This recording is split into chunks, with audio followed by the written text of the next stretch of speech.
More than any other art form I've had experience of, Greek tragedy does one particular thing, and that is look suffering and human misery directly in the face. And it can't stare it down, but it stares at it. No other art form is so unflinching about it. I think part of the reason that Greek theatre transcends cultural and temporal boundaries is because its themes are so universal that even though it's set in a culture which is very different to our own, the basic themes still speak to us today because they're universal. We still have difficulty with our relationships. We still have to make painful decisions in our own lives, and we still have to grapple with the unfairness of the universe and the fact that people seem to suffer when they don't seem to really deserve to. The first really important study of Greek tragedy was by a 4th century Greek philosopher called Aristotle.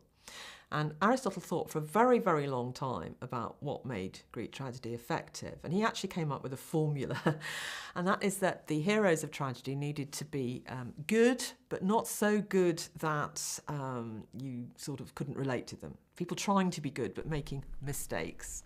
Like Creon, he is actually trying to be a good king of thieves. He's just not getting it right. He's making lots of mistakes. Aristotle says that one of the key things that leads to tragedy is what he calls the hamartia, the error of judgment.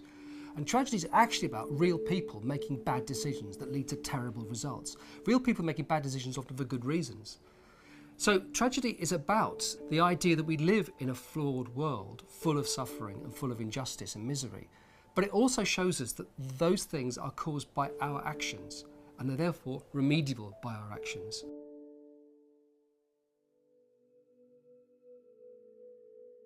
Almost all the plays actually have someone die in the course of them, and so what we watch is not only their reactions if they know it's going to happen, and those of the people who are left behind, but even in the ones where people don't actually die, the main characters have a peculiarly intense relationship. They're usually held in the grip of the past somehow through their dialogue with the dead. Many characters in Greek tragedy who know they're about to die or fear they're about to die address the sun. One of the strongest metaphors for death for the ancient Greeks was, I'm going to leave the light, or I will never look upon the sun again. That means I will die, because they believed that after death they were consigned to this dark netherworld beneath the earth. Greek tragedy is a very stylised genre, and its structure is relatively fixed. It always starts with a prologue which sets the scene. After that, then the chorus come on and sing an introductory ode, which both comment on the previous scene, but also allow for the passing of time. So a choral ode might only last 5 minutes, but the audience can imagine that perhaps several hours have gone by, and so something important off stage can have happened during that time. One of the real innovations made by the Greek tragedians in literature is in the way they constructed their plots. What they learnt to do over that 80 years was make everything happen in their plays in less than the time between a sunrise and a sunset. So you get this very, very, very skillful writing that means you can unravel many, many, many things that have led to this disaster, and often much of the future if the god comes along and gives you some predictions, all concentrated into this tight action of a single day. That has had an unimaginable impact on the future of dramatic writing. It's difficult to underestimate the impact of Greek theatre on the theatre in Europe that's developed in the years since, really, especially since the Renaissance.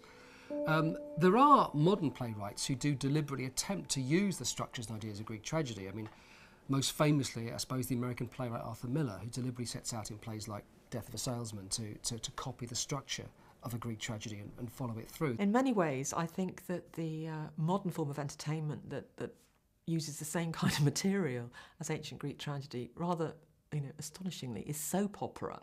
The actual plots of soap opera, which are set very much in the community, you have the community reaction, involve these close family dramas. We often have two brothers fighting. You very often have tragic and unexplained deaths. You have inappropriate sex. The affair is the absolute staple. You have powerful matriarchs. You have illegitimacy. So they carry on having their impact in our most popular form of entertainment.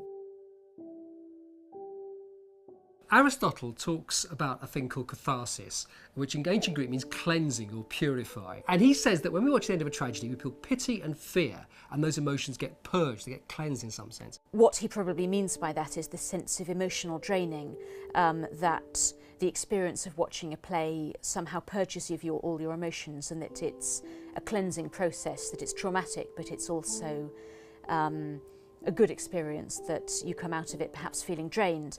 And I think anybody who's ever burst into tears at the end of a movie knows you can actually feel better for that. If it gets in touch with some sort of strong emotion in you about, oh, I really hope that doesn't happen to me, or that poor woman, weeping over it can actually rather paradoxically strengthen you. That's what catharsis is. Tragedy is about confronting suffering, death, mourning, loss, all of these things. What it does is it enables us to find reflections of our own lives and see that these feelings and ideas are shared. These feelings and ideas are part of a community, they're part of a tradition.